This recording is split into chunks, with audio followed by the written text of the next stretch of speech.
This is the OTB Television Network, a service of Capital District Off-Track Betting.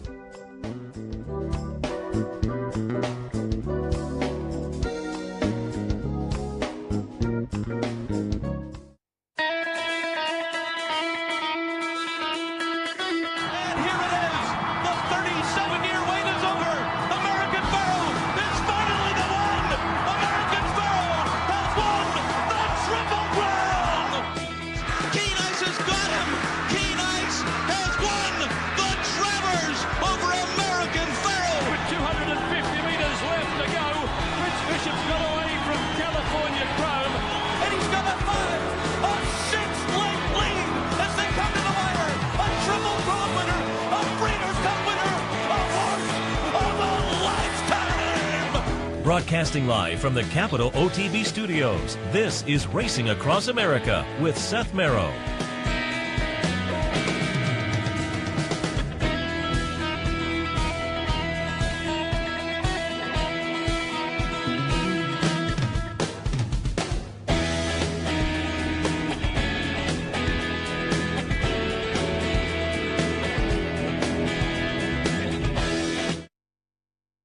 Across America on this Sunday morning. Seth Merrow and Sully Crotty. Sully, good morning. Good morning, Seth. How are you? Very good. Happy to jump in on a Sunday after some nice racing across the country on Saturday afternoon. We will recap a little bit of that later on. We'll also do a little bit of handicapping, always at the top of the show.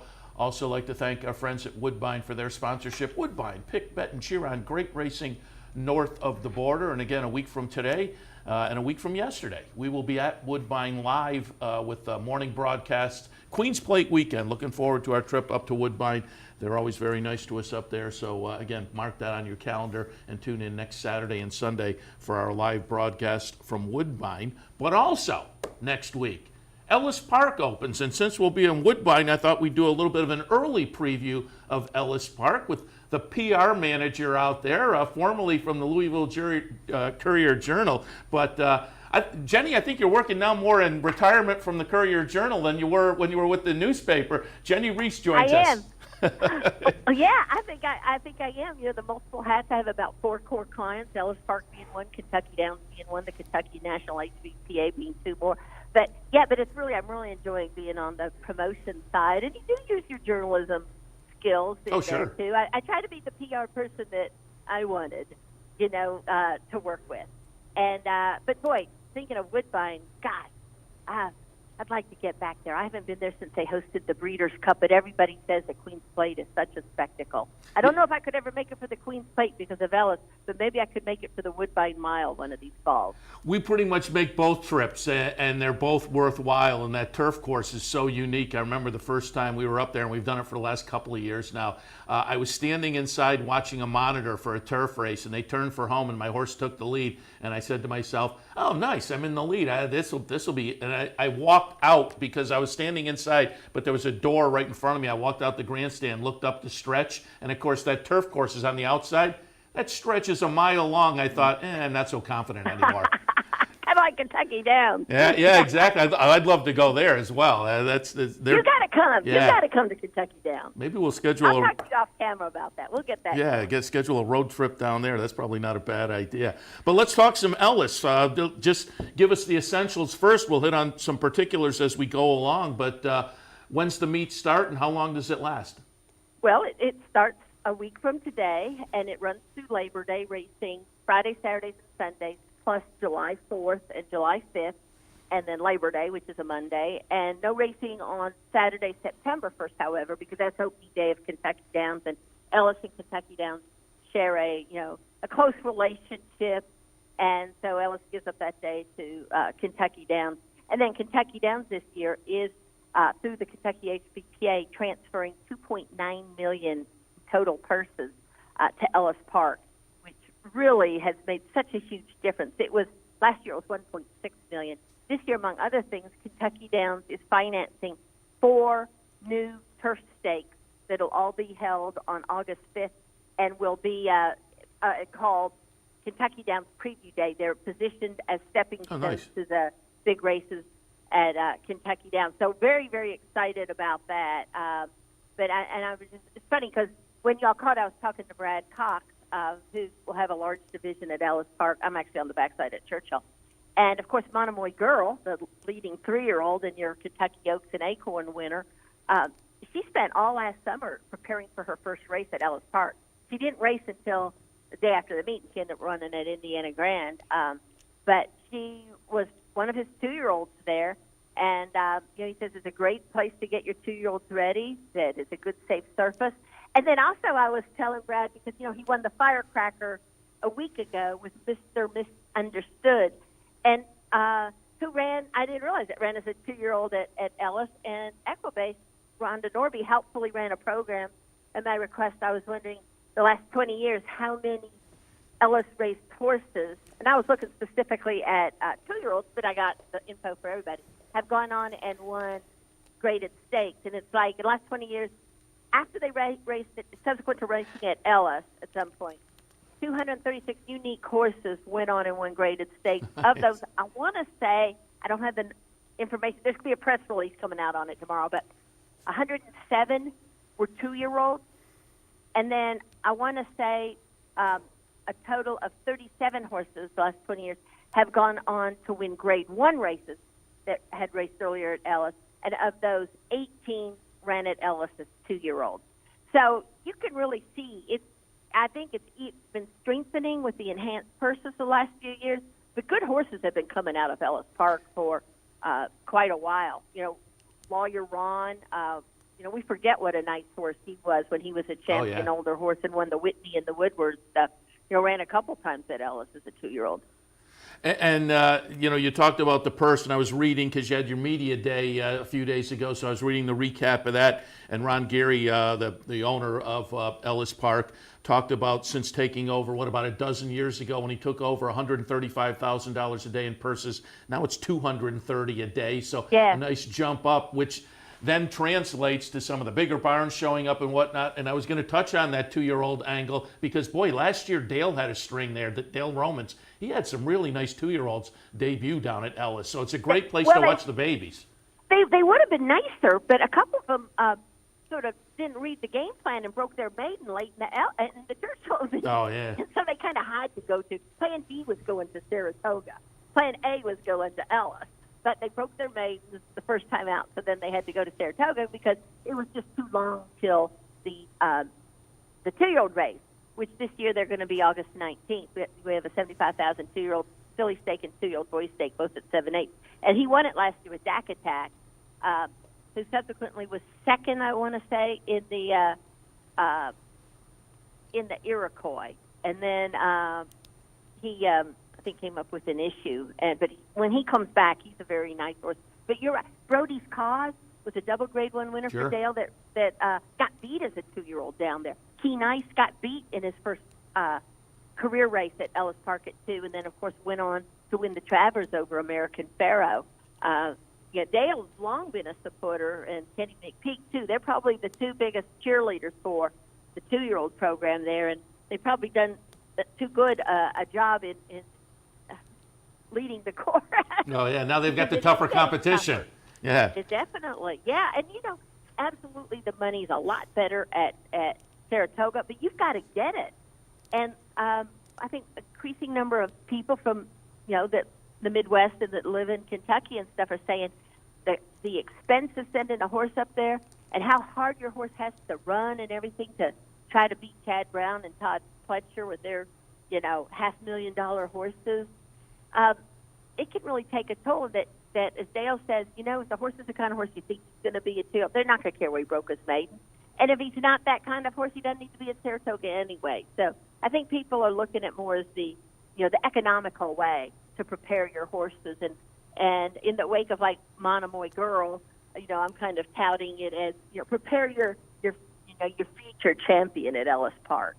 Yeah, I had Dale on live on the backstretch with us last summer, probably at mid or 3/4 of the way through the meet, and probably 2 or 3 of the horses I talked about with him, at least 2 or 3, were 2-year-olds that had won at Ellis, because they clearly had some nice futures. Let's talk about some of the human angle, because I went to Equibase and pulled up last year's stats, and top of the jockey colony was Corey Lannery, and of course we send our condolences to Corey and the family on the passing of his wife earlier this week. That was a nice ceremony they did at Churchill yesterday. But he was at the top of the jockey colony, Steve Asmussen at the top of the trainer colony last year at Ellis Park. You would expect both of them to be back. You mentioned Brad Cox, who has really come on the scene in the last year or 18 months with Monomoy Girl. Clearly has put an exclamation point on it. Tell us about some of the human side of things expected this summer at Ellis Jockeys and Trainers.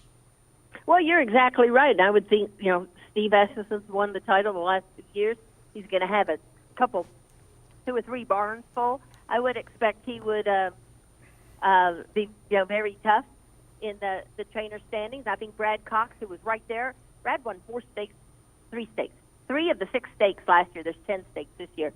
But I would expect him to, like those grass stakes, him to certainly point towards those. Obviously, he's going to have a major presence in Saratoga, but he'll be running a lot of horses and a lot of young horses. And Brad won the title 3 years ago before Steve came back. Steve had, for a few years, there was racing at Indiana Grand instead, and then for the moment 2 years ago, switched and went back to Ellis. Corey, I'm not sure with Tontel's passing, when Corey will be back riding. I do expect that. I think he'll be back at some point riding this summer. But they have the 10-year-old daughter that Sure. needs to be his first priority. But it really is. It's a Churchill Downs riding colony minus Julien Leparoux, Florent Giroux, and Ricardo Santana. Everybody else will be riding at Ellis. And actually, Florent is going to ride opening day, July 1st there. He's got calls, I think, with some babies. And also July 4th, which is really cool. Believe me, I'm going to be pitching that to the TV stations. I'm really lucky. It's kind of like Saratoga, where you have great media Sure. there. But anyway, it'll be Florent's first July 4th as a U.S. citizen. He recently became a U.S. citizen, Right. so I thought that was pretty cool and good for him. But the jockey, last year, John Court, now 57, but he is ageless. He had an amazing meet. And a lot of years he would have won the title, but Corey just had a little better meet. So that'll be fun. And, I tell you who you need to watch is Adam DeCisa. Oh, sure. He's really doing well, riding for Joe Sharp. And also Jack Gilligan, who was third in the standings last year. He'll be back, another young rider, very hard worker. So that'll be fun. And, with the trainers, some of the Kentucky guys kind of give their horses a little break in the summer, but there will be. I think it's going to come down to Asmussen and probably Brad Cox. Mm-hmm. But who else always has a good meet? There's Ian Wilkes. They use it very effectively. Yeah, and who's going to have a couple babies running there with Ben Colebrook at Ellis this summer? It's Claiborne Farm. So that's a good endorsement for the program there. I mean, the thinking is talking to Walker Hancock, the president, Seth's son and the president of Claiborne, that they just feel that it's just a good way, with the money makes it possible now to just stay home and develop your horse that way. And, you could see some of the, like I said, a horse like Monomoy Girl, and then the year before looking at Lee, second in the Kentucky Derby. It's funny, you look at some of the charts, and you go back and you see some of those races, you think, wow, that horse ran in that race. Daddy's Old Darling last year won a Grade 1 after racing it. She was second in the Kentucky Oaks, and she broke her maiden at Ellis Park. One thing that both Dale and Kenny McPeak like with those baby races, and they like those mile grass races. Yeah. Not that they're necessarily looking for the grass, they're looking for the mile. And they get that at Ellis Park. Yeah, what are some of the big racing days you have down at Ellis Park? Because up here, some people, they get a little happy when Saratoga comes here, and they don't understand that there's other good racing around the country. So what are some of the big racing days highlighting the Ellis meet? Okay, August 5th is Kentucky Downs Preview Day, where we'll have 4 $100,000 grass races. We put all of our stakes are on Sundays. We moved 2 of them to Sundays last year to try to get the best jockeys we could, and so this year we just moved them all. And it really worked out well last year. You're not bucking the Arlington Million or the West Virginia card, and you got a chance, like on a preview day, August 5th, to get maybe Florent Giroux or leopard or somebody coming down from Saratoga, if say like a Mark Cassidy or somebody thinks those races is a good place to run their some of their horses and get them ready for Kentucky Downs. But let's see. So August 5th, then the August 12th is Groupie Doll Day, our Grade 3 race for fillies and mares, and we're gonna have the first running of the Ellis Park Derby on the undercard for 3-year-olds at a mile, 75,000. And then the following day, so that's the 19th, following Sunday rather, August 19th is the 2-year-old stakes, the Ellis Park Juvenile and the Ellis Park Debutante. And really hoping with the Breeders' Cup at Churchill that maybe there's people even more so keeping some of their nicer 2-year-olds in Kentucky. And the 7/8 for a lot of people is a great stepping stone to those opening day winning your in stakes for the Breeders' Cup at Churchill Downs September meet. Didn't Groupie Doll herself win that stakes race a couple of times? She won it once as Okay. a 3-year-old. Okay. Hey, this is good trivia. It was her first stakes. It was her stakes debut. She won an Ellis Allowance race and ran back in that, beat older fillies and mares in it, won it. Third that day was Stage Magic in what proved the last race of her career. Stage Magic now is best known as the Dam of Justified. So you never know what you're going to run into at Ellis Park. I asked Bob Bradley, the trainer of Groupie, I said, what would you have, if you that day when she won that, would you have been more surprised to know that your horse was going to go on and be a 2-time Breeders' Cup winner and 2-time champion, or that she would beat that day the Dam of a Triple Crown winner? But then Groupie Doll ran back in it as a 5-year-old and finished third, but it set her up. She was coming off a layoff. It accomplished what they wanted in getting her ready to repeat as champion and Breeders' Cup filly and mare sprint winner. And at that time, it was called the Gardenia, right? It was called the Gardenia, and then they yeah. renamed it. I want to say, I think not the next year, but maybe the following year after Groupie Doll had won her second championship. And it's so perfect. I mean, I'm all for that. Naming these races. We also renamed the Don Bernhardt, the Good Lord Stakes, after a horse named Good Lord that won the Bernhardt 3 straight years, and he's now at Old Friends at Kentucky Downs. Oh, nice. So in that part of that half of the state. You said you were doing a little video when we contacted you this morning with Brad Cox. Where are we going to be able to see that? Want to keep up with Brad, certainly, because I talked to him right after the Belmont Stakes Day, Stakes Weekend victory for Monomoy Girl, and he was talking about coaching Club American Oaks for her. So we certainly want to keep up with Brad and where he's going, what he's doing. I'll post it on my YouTube Nice. channel, and then I received it because I know the CBS affiliate here, WLKY, Fred Cowgill. He's great. He said, he loves racing, but it's just hard to put the resources in it. But if I can deliver an iPhone video, is good enough for television. So if I do these videos, he'll use it on his sports broadcast. So that was my motivation to get something in this week. But I'll put it on my either my personal, which is Trackside Jenny, or the Kentucky HBPA. Ellis Park doesn't have a YouTube channel at this point. But I'll put the links on. It'll be on the Ellis Park Facebook, and I'll tweet out, and I'll tag you. And certainly I will link over on Equidaily as well. Let people follow all of the press releases you do during the Ellis meet, and then coming up a little bit later on, Kentucky Downs. Just briefly touch on Kentucky Downs a little bit. Interesting, I had Craig Bernick on yesterday, who has now kicked off a member of the board on that Thoroughbred Idea Foundation, which to me sounds like an intriguing project. And Corey Johnson, of course, is on the board as well from Kentucky Downs. And Kentucky Downs is really, the last 3 years or so with that historical racing money, has become an interesting player on the American racing scene. Oh, absolutely. It is. I'm now calling it in my press releases America's most unique race meet. And I'm going to give you a heads up on something. We haven't launched it yet because we're still working on the entry form and stuff, but we're going to have a social media contest.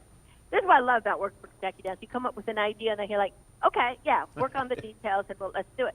But we're going to have people that tweet or post either why they want to go see Kentucky Downs, why it's on their bucket list, or why they want to go back. And then you fill out an entry form too to let us know what social media platform when it ran, blah, blah, blah, so we can contact you. We've got 2 prizes. It's going to be purely subjective. on which tweet or which social media post, Twitter or Facebook, we like the best.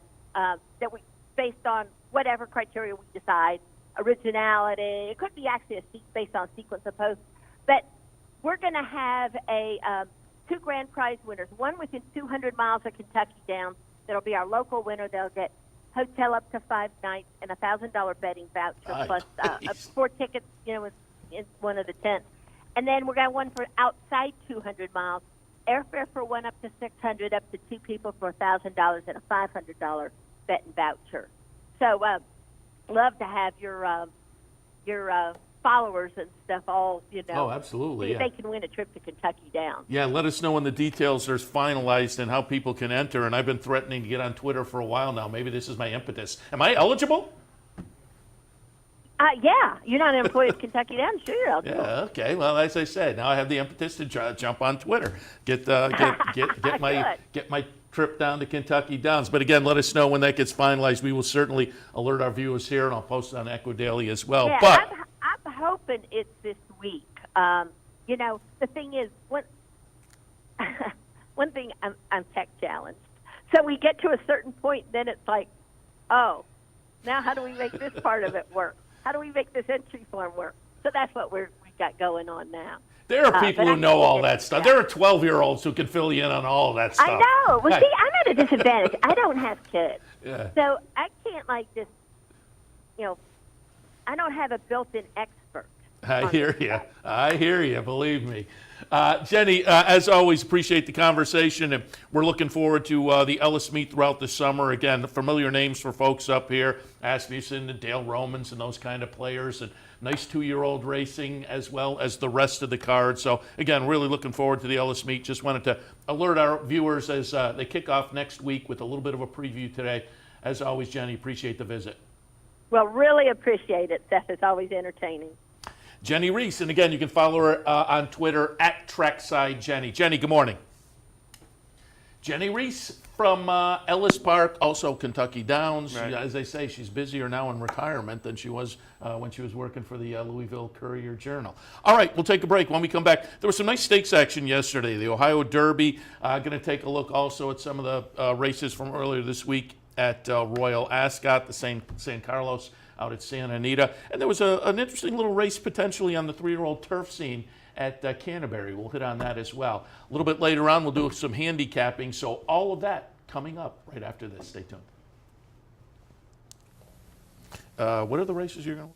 Dirty windows? Don't do it yourself. Call Clean Image, your window cleaning professionals, and enhance the look of your business or home without the worry. Clean Image pledges nothing less than 100% customer satisfaction. It's guaranteed. Homes, offices, bed and breakfast, vacation homes, and more. Clean Image has cleaned them all. Carpet and floor cleaning, pressure washing, and janitorial services are also available. Call today, 446-1397. That's 446-1397. Online at clean-image.net. You know and make better decisions, better choices, to know how to connect the dots. In horse racing, knowledge is a powerful tool, but not the only tool. Race results and replays, past performances and live streaming, wagering from all your digital devices. These too are important tools, and you'll find them all right here at Capital OTB. Capital OTB. Become a better horse player. In a recent study of some of the top online wagering sites, Capital OTB won big in total player rewards, far surpassing some of the best-known wagering sites in America. While other rewards programs simply offer you points redeemable for gift cards, Capital OTB's rebates are paid to you in actual cash. Plus, Capital OTB gives you full and immediate access to your money. So if all you're getting now are points and gift cards, join Capital OTB Player Rewards today and get cash back. Visit CapitalOTBBet.com and sign up today. This is Racing Across America with Seth Merrow.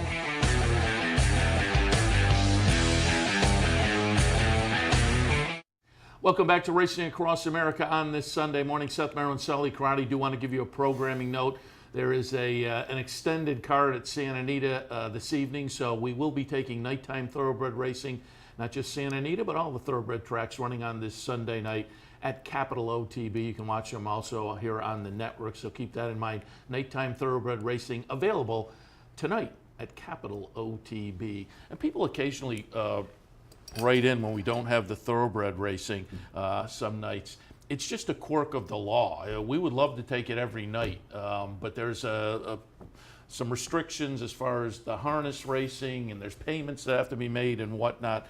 So there are just situations where it just doesn't make business sense some nights to take it. So as I say, we would love to do it, but the legislation has to be kind of tinkered with a little bit. So again, we'll get the folks in Albany to kind of catch up to the game at some point, and but certainly want to get them to catch it. The legislature left this week without dealing with the sports betting issue, which love to see them because New Jersey's getting a head start. We talked to the folks down at Monmouth a week ago, and they've already opened their sports book at Monmouth. It'll happen in New York at some point, but the legislature is, and there's a law.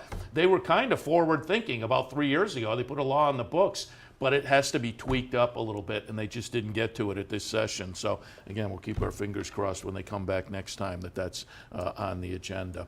All right. Oh, should also mention Thursday, you and I were up at Saratoga Harness. I want to thank the folks up at Saratoga Harness. Speaking of sulky racing, it was fun up there. Great weather. We had a nice seat. They were very accommodating, and during the afternoon, a lot of folks walked up and said hello, so we appreciated that. It was a nice day. It really was. It was a really nice day, and we were picking the winners, but the bets weren't just there. We were there. Bankrolls are funny. I mean, it's got to be your day. Yeah. I think some people think, man, if I had 100 or the bankrolls we did, if I had 500, I'd kill. Mm-hmm. And I always think, well, if you think there's like a certain amount where you're guaranteed to make money, why don't you just retire and take that amount of money to the track every day? It's not that easy. Right. It's got to be your day, and kind of we're all around some decent little attempts during the afternoon. Couldn't make the bankroll work, but we'll try again in 2.5 weeks now at this point. Very, very excited to go back up there. And as you said, they were great to us, and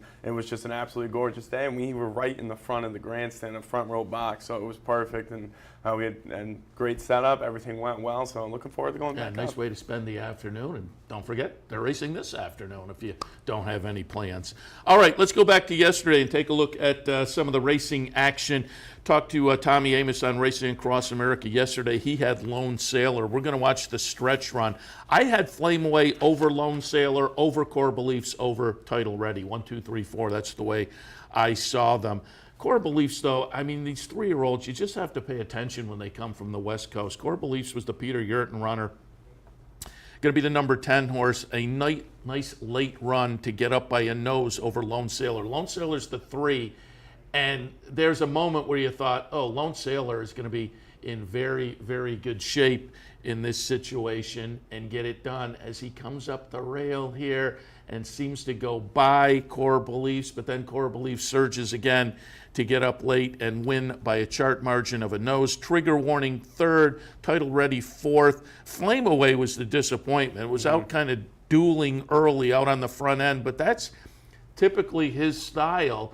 And from what we saw earlier in the year, save for maybe drawing a line through the Kentucky Derby, he's usually really gutsy and doesn't want to give it up in the stretch when you think, oh, he's done. Well, and this time he did give it up in the stretch. Flame Away, a disappointing 6th in the field of 11 as the second choice at 5-2. Lone Sailor, who ran second, 3-2 favorite, and Core Beliefs was the third choice, also at 5-2. But as I say, the 3-year-olds from the West Coast, you just have to pay attention to them. You definitely have to, and every week we're talking about a different West Coast horse going somewhere, a different track, or even staying on the West Coast winning some stakes races. But I agree with you. I had Flame Away there, and because the way he ran, as you said, he just does not like to get past. And you saw that at Keeneland when he had that duel with Good Magic. I mean, he did all the dirty work. He ran with Machismo up front, and then Good Magic just had a perfect trip, and he did not like to get past. He fought back there. You kind of thought that would happen again, but it just didn't. But when he runs again, it's going to be interesting because he's going to be a little bit of a price after that performance. Yeah, a couple of disappointing performances from the Mark Casse barn with World Approval tossing at a dud, now Flame Away. Got to regroup with both of those horses because, again, the fractions 22, 47, 112. and it's hard to know because I don't follow Thistledown that closely, but I mean, I'm assuming those are the kind of fractions that a horse like Flame Away should be gutsy and kind of hold on, at least better than he did. Right. I mean, at the top of the stretch, you could see this is not going to go his way, and he just kind of faded back to the middle of the pack. That said, Core Beliefs, now, what was his career start? Number 6. So this is still a lightly raced horse. Third in the Santa Anita Derby, 3 starts back. Second behind Blended Citizen with a ship to the East Coast for the Peter Pan. And then the nice win in the Ohio Derby. It'll be interesting to see where they decide to go because the options on the dirt out in Southern California start to dry up a little bit with the Del Mar meet and summer racing. I guess there is that Los Al Derby maybe sitting out there as a possibility, and with the interim situation between Santa Anita and Del Mar, so I suppose they could stick for that. But the other options are Haskell, and then we hope Jim Dandy and/or Travers, and then the Pennsylvania Derby, and again with the kind of dearth of 3-year-old dirt opportunities at Del Mar, you would have to think he's going to show up in one of those. Core Beliefs. He would have to, and he'll fit in nicely there wherever he goes, especially at Del Mar. I think Core Beliefs would fit in nicely there, if he comes up here, I think he could fit in nicely. It just depends who else comes to Saratoga as well. So he'll find a nice spot this summer, and looking forward to see how he performs. Lone Sailor, good second again. And Tommy Amos, when I talked to him, said, people are going to question maybe the distance because of taking the lead in the Louisiana Derby and then fading. And if you didn't hear the Amos interview, you could pull it up again. It's on our YouTube, the Capital OTB YouTube channel, Racing Across America yesterday. And he kind of had, excuses in the Kentucky Derby and the Preakness that he thought were kind of legitimate. He's only a couple lengths behind Justify in the Preakness, but he did note, you can make a question mark on the distance maybe when you look at the Louisiana Derby. So again, now getting caught late in the Ohio Derby at 1 1/8, would the Travers be sitting out there? So you would think if he's looking at one of those races or a couple of those races, maybe the Haskell and the Pennsylvania, maybe he wants to stick at more of 1 1/8, even if it's not in his complete wheelhouse. Couple of close-up second-place finishes. I don't think you give up on 9 furlongs. The 1 1/4 in the Travers may scare him away a little bit. Right, he'll be able to find a spot as well, and the distance I would like to see again. It really ran okay there, and as you said, I thought okay against Justify. So he's got 3 spots to go to. I honestly depends on where they're going to send Justify and Good Magic. I think it depends on that, and then maybe.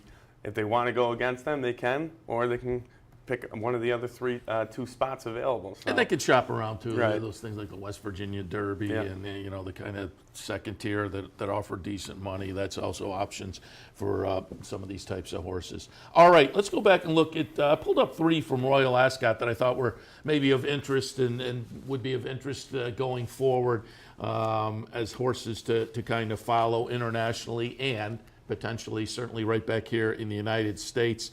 Going to go back to Wednesday, and we're going to look at the Prince of Wales. And Cracksman was the favorite in here. Cracksman, who, given the first part of the season, looked like the top older horse over there in England.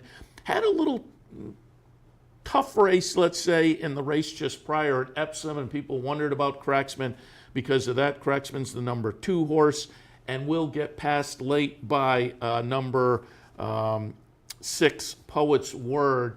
And so coming out of that last race where Cracksman had to work a little bit, and then this one, I guess maybe people are questioning Cracksman, but Cracksman won the race before. He had to work for it, but he won. And you know what? I think Poet's Word is going to turn out to be okay. This is a horse that, 14 career starts going into the race on Wednesday. 10 of those were exacta finishes. Now a couple of wins and only 3 starts this year for the 5-year-old Poet's Word. So, a 5-year-old with 15 career starts, 6 wins, and to put a race like this on the resume, may just be coming to his own now as a 5-year-old. So again, Cracksman runs second, clearly second, but I think Poet's Word's going to probably turn out to be a nice player in that older division over there as well. So I don't take anything away from Cracksmith. It'll be interesting to see what both of these do next time out. And I'm interested to see how Hawkbill comes back Yeah. as well, and because he looked so good on Dubai World Cup Day, winning that race, and then last time out race against Cracksman did not run great at all, and then looked a little tired there in that race. So there's 3 horses that you could keep an eye on out of that race, and that really was a competitive race with probably those 3, and they finished 1, 2, and 3 at the finish. So I'm interested to see how Poets World and Cracksman does, but more importantly, see how Hawkbill comes back in response. One of multiple Group 1s on the 5 days of the high-quality Royal Ascot meet. Again, I have links over on Equidaily to charts and whatnot. You can go back and take a look at some of those races. And as I say, some of these horses will certainly be playing out into the European racing season, but they'll show up over here, some of them as well, and we'll get to one of those in a couple of moments. But first want to go to a Group 2 from Thursday, the Norfolk Stakes, 5 furlongs on the turf, obviously. And I want to show this one because you would think we'll see this horse in the United States at some point, although Wesley Ward has tended to maybe stick over there and get another European start in for some of his runners. We'll see, though. Number 10, Shang Shang Shang, will win for Wesley Ward. I believe the only one of the U.S. entrants this week that won at Royal Ascot, but I think there was only 8, 9, 10 of them. So, one for 8 or 9 or 10, and he had a 3rd place finish yesterday, Wesley Ward. But Joel Rosario on board, and again, Shang Shang Shang, the number 10 horse in here, coming off a debut victory at Keeneland back in April. So taking the Wesley Ward route to Royal Ascot. Shang Shang Shang, a nice win here, a gutsy win there at Royal Ascot in the Norfolk. And as I say, 2 starts, a couple of wins, a win at Keeneland, a win at Royal Ascot. I did not read what's coming up next. Boy, look at that. Another one coming up for Wesley Ward, but he has in the past stuck around in Europe and gotten in another start over there. Certainly, though, at some point, Shang Shang Shang comes back, and he'll be fun to watch. She'll be fun to watch coming back to the United States for Wesley Ward. And the really good racing year for Wesley Ward just continues, and he's winning everywhere and in each level of racing. He's just winning, and it's nice to see Joel Rosario go over there, pick up a win as well. And yeah, I'm excited to see how this horse does. Wesley, is he going to leave the horse over there, or are they going to bring the horse back? But either way, the horse is going to come back to the States, and excited to see where Wesley wants to place the horse, because he's winning just about every stakes race he enters, or he's running in the money. So the really nice racing year and stakes year for Wesley Ward continues. Nice little 2-year-old filly, Shang Shang Shang. All right, let's go to Friday, and perhaps arguably one of the most impressive wins of the Royal Ascot meet. This was the coronation, the Group 1 on Friday. 3-year-old fillies, Alpha Centauri, the number 3 horse, is going to get it done. They had some classic winners coming in off 1,000 Guineas at Epsom and in Ireland as well, but it winds up to be Alpha Centauri. This was career start number 7, career win number 4, but as I say, does it in what was one of the most impressive performances of the Royal Ascot meet. Again, this is Alpha Centauri. Subsequently, the trainer Jessica Harrington has come out and named a few races over in Europe that are possibilities coming up next or as the summer progresses. But more importantly for us, look at that. She's kind of right with the pack here. And boy, wins off for fun as they come down the stretch. But as I say, more importantly for us, Breeders' Cup is definitely on the agenda. And more importantly, and more sportingly, more interestingly, they're looking at maybe the Breeders' Cup Mile for this 3-year-old filly. So she'll be fun to watch over there, hoping she holds her form through the rest of the summer. And if she does so, we can look for her over here in the States in the fall in the Breeders' Cup. Which would be great to see. And, the Euros had a couple winners last year, and Talismanic was one of them at the Breeders' Cup. So they're always competitive when they come over here and run in the Breeders' Cup. Excited to see where that horse decides to go. But overall, Royal Ascot as the 6-day festival, the Irish horses have been winning. It seems like every race. They have been winning a lot of races, and they have won a lot of races at Royal Ascot this year, and that was just another Irish horse. The top 2 were Irish horses in that field as well. So just watch out if the Irish horse come over here, because they've been riding really well, and they just showed how well they can ride at Royal Ascot. Plenty of winners for the Irish. You see what I did there? Absolutely. And speaking of nationality and at Royal Ascot, let me just go through the American runners, because I did kind of note them. On Tuesday in the Queen Anne, Yoshida ran fifth, decent fifth in a big field. The King's Stand on Tuesday, Buchero with Jose Ortiz in the saddle winds up fifth. Lady Aurelia in that race was a disappointing 7th for Wesley Ward and John Velasquez. On Wednesday in the Queen Mary, Wesley Ward's Chelsea Cloisters runs 11th. Wednesday's Royal Hunt Cup, Wesley Ward, Master Marion runs 12th. In the Jersey Stakes on Wednesday, again, Wesley Ward with Hemp Hemp Hooray. Joel Rosario runs 13th. So again, it was a mixed bag. Shang Shang Shang wins on Thursday. The Albany Stakes on Friday. The Albany Stakes on Friday. I didn't write that one down, but I think Wesley had a runner in there too. The Commonwealth, Guido, that was also Friday. The Commonwealth, Todd Pletcher, John Velasquez, Guido runs 6th. And then on Saturday, Moonlight Romance runs 13th. Bound for Nowhere runs 3rd in the Group 1 on Saturday, the Diamond Jubilee. So Wesley Ward with a win and a 3rd in a Group 1, and undrafted runs a disappointing 18th. So again, kind of a mixed bag for the Americans, with Wesley Ward, Shang Shang Shang getting a win, and decent little 3rd in one of the Group 1s over there, but other than that, a little bit disappointing for the North American invaders at Royal Ascot. All right, let's come back to this country. Yesterday with Ellis Starr, we talked a little bit about the San Carlos at Santa Anita. Nice little sprint stake out there. I thought American Anthem was interesting, coming back from Churchill Downs. Went there and won an optional claimer. Worked out there on June 16th, just a week prior. A nice bullet workout. As Ellis said, hung around Churchill Downs because Justify was parading last weekend, so they both flew back on the same flight. American Anthem hitchhiking on the Justify plane, but in the San Carlos, the stretch run, it will be American Anthem, Bob Baffert, Mike Smith, winning by a head, just holding off 42-1 shot St. Joe Bay in here. American Anthem was the 4-5 favorite. Horse Greedy at 16-1 finishes 3rd. Touching Rainbows was the 5-2 second choice, and that one disappoints, running 7th in the field of 8, but the favorite at 4-5, American Anthem, getting it done, and has had the look throughout the career of a bona fide stakes quality sprinter. Won the Woody Stevens last year as a 3-year-old, now as a 4-year-old. Puts a nice grade 2 on the resume for Bob Baffert, and seems to be potentially a little bit of a player in that sprint division this year. You would have to think so, and you know, I think we could see better from American Anthem than what we saw yesterday. I mean, that was just a great ride by St. Joe Bay, and horse was 43-1, as you said. But anytime you get a Baffert horse on the dirt, especially, they can compete anywhere. And this horse definitely at the sprinting can definitely be a big contender. And I think we could see that clearly was not the horse's best performance we have seen.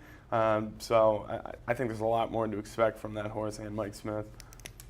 All right, and finally, I did want to show, we don't see too many stakes from Canterbury on our stakes replays, but Canterbury yesterday had the Mystic Lake Derby. For 3-year-olds on the turf, mile on the turf, there was a couple $100,000 up for grabs. And just interesting, because there were some players in here you're familiar with, certainly on the human side of things, and you may have heard the names of some of these. You know, Re-Ride was in here for Steve Asmussen, who was a little bit of a player on the 3-year-old scene earlier this year, winning a little stake over at Sunland. Then they shipped over to Dubai to run 3rd in the UAE Derby, but they came back here to try the turf in this stakes race. The winner is going to be Sniper Kitten for, as the name might suggest, Ken and Sarah Ramsey and Mike Maker. This was only the 4th career start.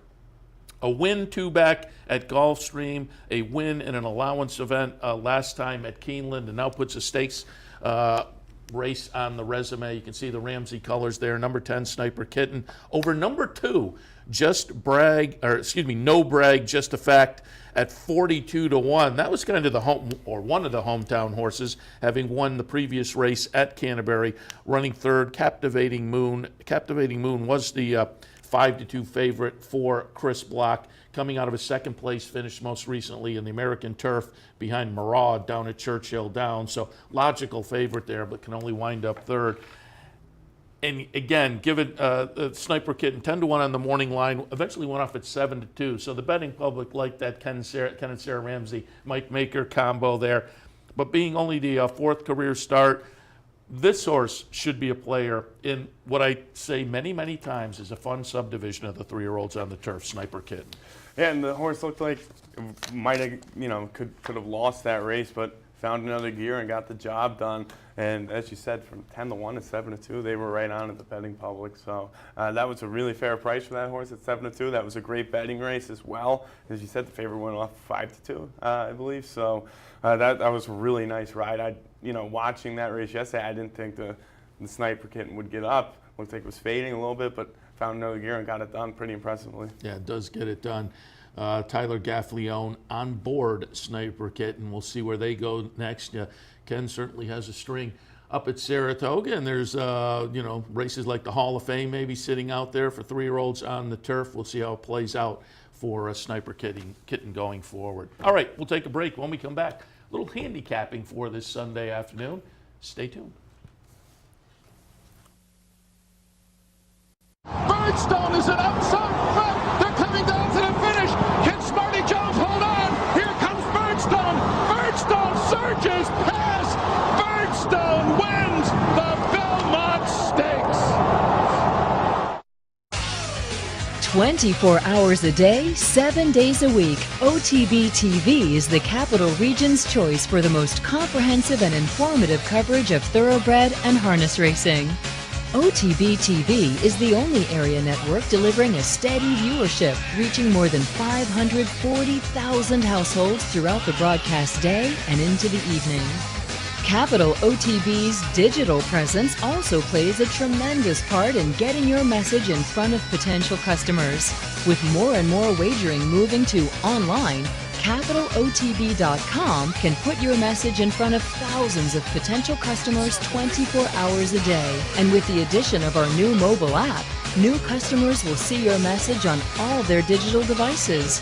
To see how affordably you can reach thousands of new customers, contact Capital OTB's Sales and Marketing Department today.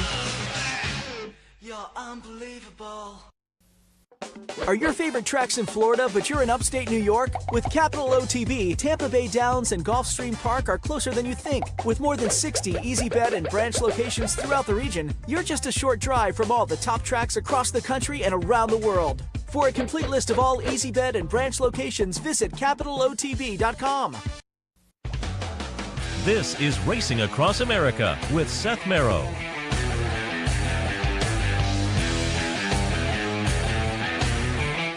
Welcome back to Racing Across America. Sully Crotty, Seth Merrow in here. I'm going to take a look at some Belmont action for this afternoon.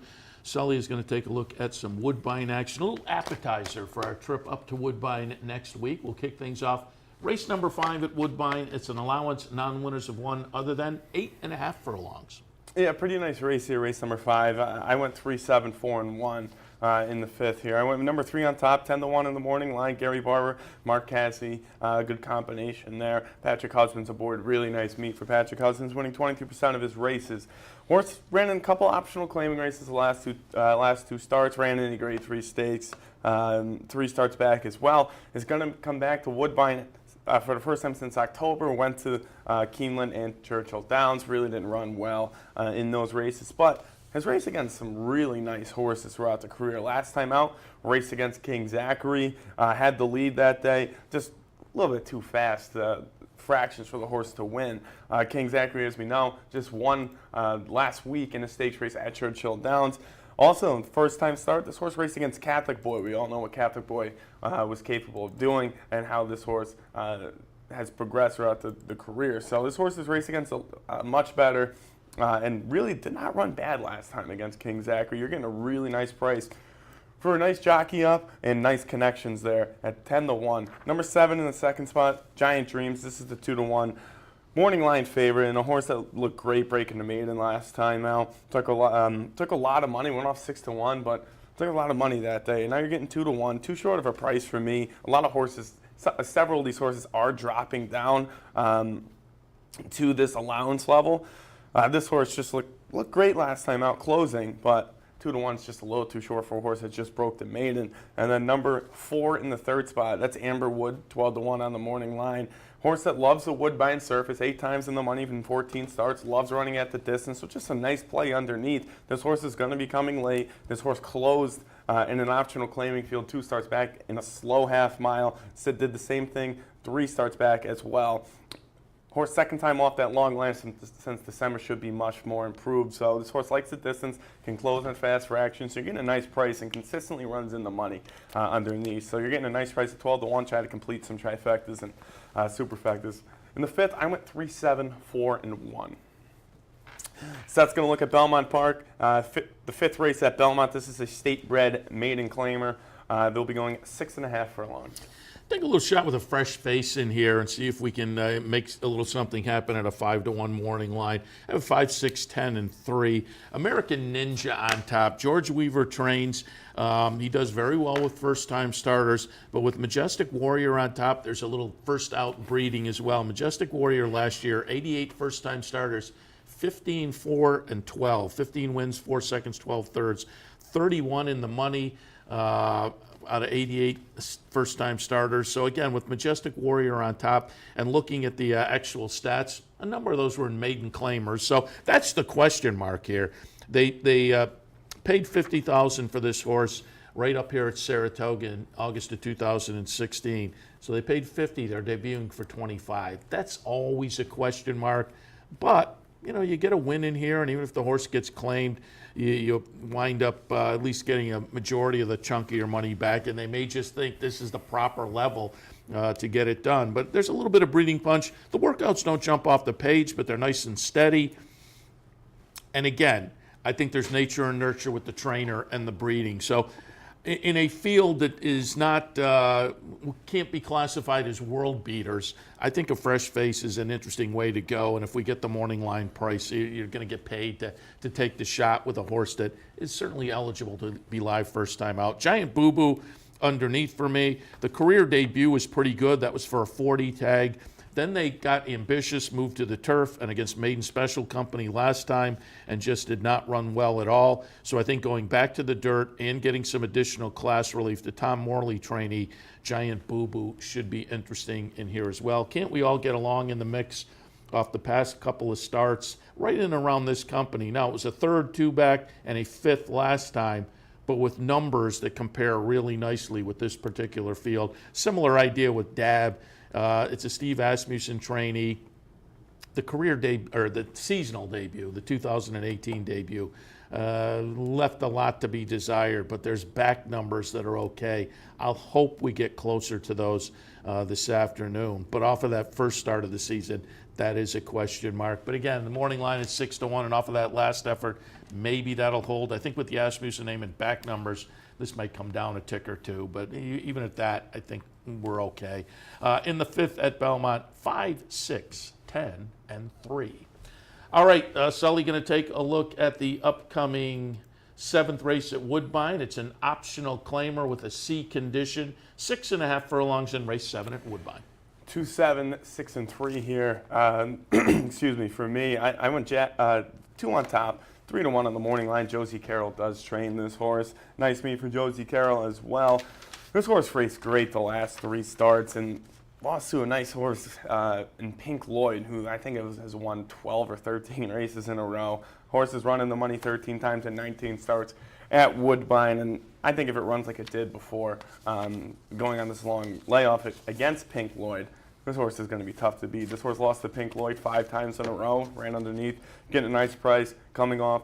That long lap has been working extremely well for Josie Carroll. Number 7 is Looking for Purse Money, another horse that's raced very competitive behind Pink Lloyd. The last 2 starts went off 20-1 and 15-1, came in second and came in third respectively. Made it interesting last time out. Had the lead the entire way, but Pink Lloyd just kept doing what Pink Lloyd does. This horse loves running at Woodbine. It's going to make that 3rd start since July of last year.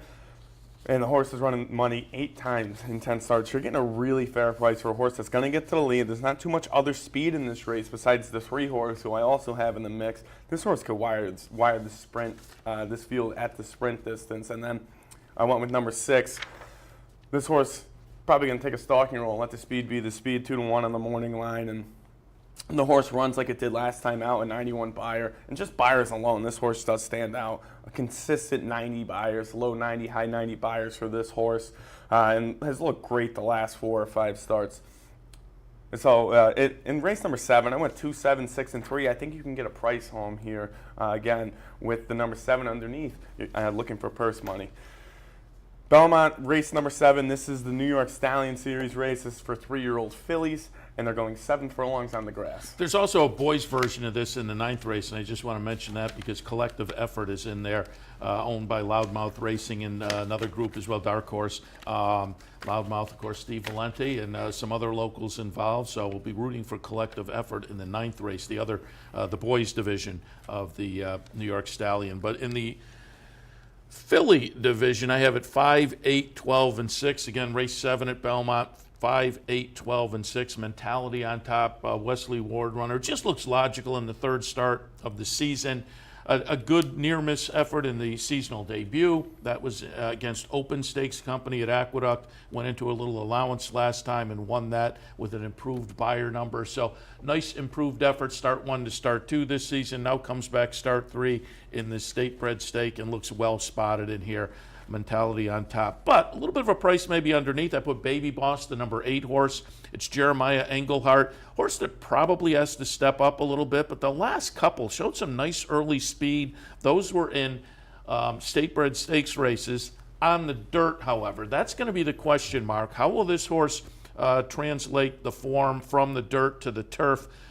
And I don't think it's a normal dirt to turf move. I think essentially they're looking and saying, hey, there's $100,000 up for grabs. Let's see if we, I think the money is calling. So there's a little bit of a question mark on the surface switch here, but I do think with the early speed, Joel Rosario in the saddle, I think Baby Boss could be interesting at a little bit of a price.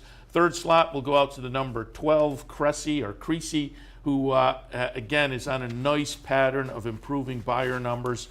This is the 3rd start of the season, broke the maiden 2 back, and a decent 3rd in allowance company behind my top pick last time. But I just think moving in the right direction, Joel Rosario on board, Jose Ortiz on board.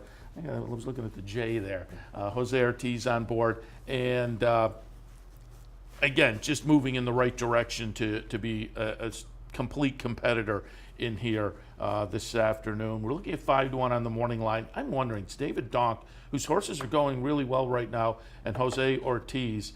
I'm wondering if we'll get the 5-1. If we do, I think there's some good value there. And then in the 4th spot, I have Pure Silver, another one that is a little bit of a question mark on the turf. But that workout a couple back, that June 8th workout on the turf up at Saratoga, indicates that might not be an obstacle for the Pletcher runner. So in the 7th at Belmont, 5, 8, 12, and 6. All right, the feature at Woodbine this afternoon, the Bold Ruckus, $100,000 for 3-year-olds, sprinting 6 on the grass. Sully, your thoughts in the 8th? I went 1, 3, 6, and 2 here. I'm taking a shot here with the first-time starter running in a stakes race. 6-1 on the morning line, and this horse has been working extremely well. The last workout was a bullet in April, posted a bullet in between, some really nice work. So I'm not too thrilled with the rest of this field. So I'm going to take a shot at 6-1 with the first-time starter that's been working extremely well. Turf sprints for the training and owning connections, winning 60% of those, and it's going to make the second start in a stakes. So I'm not, as I said, I'm not too thrilled with the rest of the field. Nothing really jumps out on the page to me. So I'm going to take a shot, first-time starter. Let's see if this horse can wire the field. Number 3 in the second spot, 5-2 on the morning line. That's Ella's My Love, a horse that I think if it ran like it did 3 starts back in a stakes race, could be tough to beat this horse. Dropped down to an optional claimer, took a lot of money that day, won that race by a length, and then went up to an optional higher optional claiming level. Last time out, came in second. Really nice performance, I thought there. But 3 starts back, started the new racing season for this horse back at Woodbine after spending some time in South Florida. This horse went to a stakes race, ran okay, came in 4th that day. But in South Florida, I thought ran a really nice race in an optional claimer. Lost to a horse named National Flag, we are all familiar with. We know what that horse has done throughout the career. So you're getting a fair price for a horse that is going to come off the lead in a sprint race, which is always dangerous, especially at Woodbine on the grass. Then number 6, 2-1 on the morning line. That's Be Very, Very Quiet. A horse taking the blinkers off for the first time. When they make that move, they're winning 12% of those races. And horse that's going to run in its 7th consecutive stakes at Woodbine. And second off that long layoff, should be much more improved. Took a lot of money last time out, went off as the second choice, lost to a horse in Curlin's Honor, but did no running at all that day. I'm going to give this horse another shot here at this distance. They're going to go to the turf for the first time as well, so making that move from the synthetic to the turf, they're winning 13% of their races. 2-1's too short for me. I know the synthetic and the turf they're very similar, but sometimes first time on the turf they don't fare out as well. So 2-1's too short to take on top. But in the 8th race, I went 1-3, 6-2. Race number 10 at Belmont Park. This is a state bred maiden special weight. They're going 1 mile and an 1/8 on the grass. Interesting race. I have a 10-3, 1-6, but boy, I could make a case for 3 others in here. Giant Zinger from Belmont, the 2 horse I left out, I could see running well. Dynamite Kitten, second starter from Kimmel, I could see running well. And you look at the race 2 back for Starlight Mission, the 9 horse, also dangerous. But again, I went 10-3, 1-6. Gabriella on top for Todd Pletcher. Moved to the turf 2 starts back, and since then, a couple of nice improving efforts, certainly nice compared to this field. So we'll look for further improvement with Jose Ortiz on board again this afternoon, and look to put Gabriella in the winner's circle. But underneath Dangerous Chestnut Street, it's Chad Brown, a Scat Daddy runner, also making the second start of the career. That attracts my attention, given this horse really got off badly and then made a nice late run. If this horse breaks alertly, certainly can be a contender, a strong contender in here with that first start education under the belt. And on the last couple of numbers, Kieran's horse, Spring Drama, certainly is dangerous in here. Just missed last time. A pretty good second 2 back down at Tampa.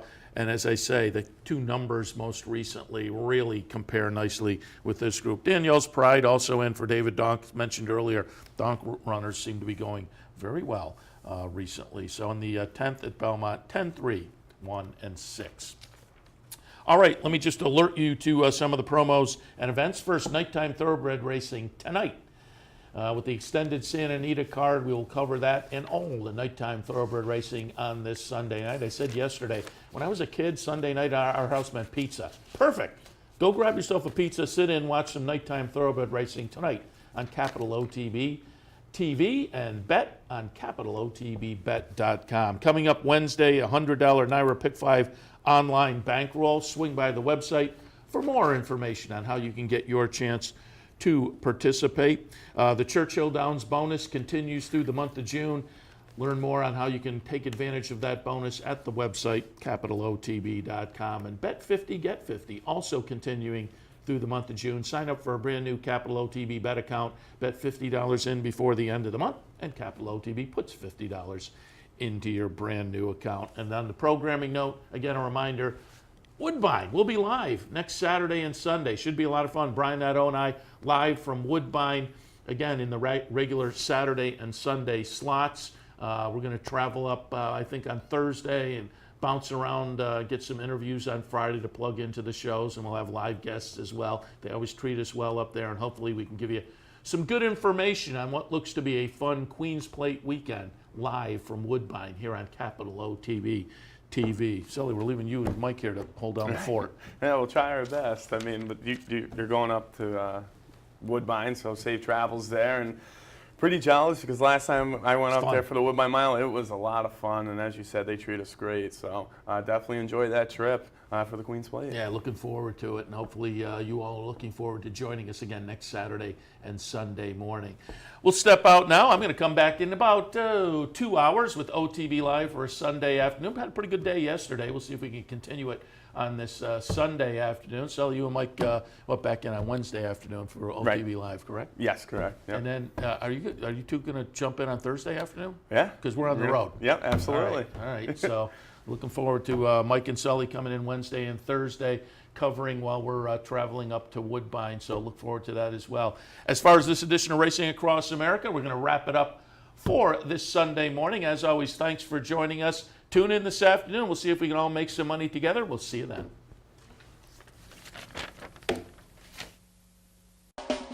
You're watching OTB TV, a service of Capital Off Track Betting.